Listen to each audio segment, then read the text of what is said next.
ભગવાન વિષ્ણુનો વરાહ અવતાર. મિત્રો, ભગવાન વિષ્ણુએ 24 અવતારો ધારણ કર્યા છે. તેમાં પહેલો અવતાર વરાહ ભગવાનનો છે. તેના વિશે આપણે જાણીશું. મિત્રો, ચેનલને સબસ્ક્રાઇબ કરજો અને બેલ આઇકન દબાવવાનું ભૂલતા નહીં.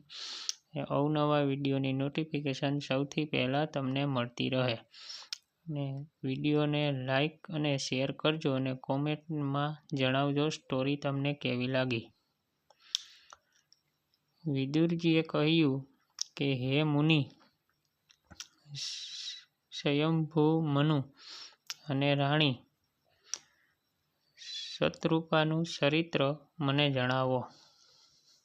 ત્યારે મૈત્રેય મુનિ હર્ષોલ્લિત થઈ બોલ્યા કે જ્યારે મનુ અને શતરૂપા ઉત્પન્ન થયા ત્યારે તેમણે બ્રહ્મદેવે કહ્યું, અમે આપની પ્રજાઓ ક્યાં કર્મથી સેવા કરીએ?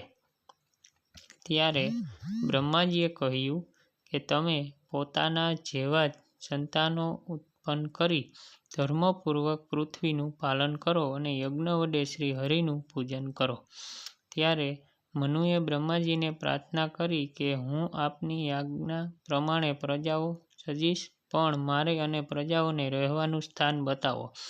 પ્રાણી માત્રનું નિવાસસ્થાન પૃથ્વીનો મહાન જળમાં ડૂબેલી છે. બ્રહ્માજીએ વિચાર્યું કે પૃથ્વી તો છેક રસાતળમાં ગઈ છે અને તેને હું કેવી રીતે બહાર કાઢી? આ કાર્ય પરમેશ્વર જ કરશે. આમ વિચાર કરતા હતા.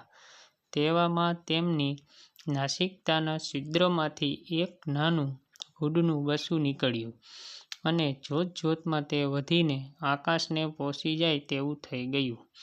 તેને જોઈ બ્રહ્મા અને મનુ અનેક તર્ક-વિતર્ક કરવા લાગ્યા.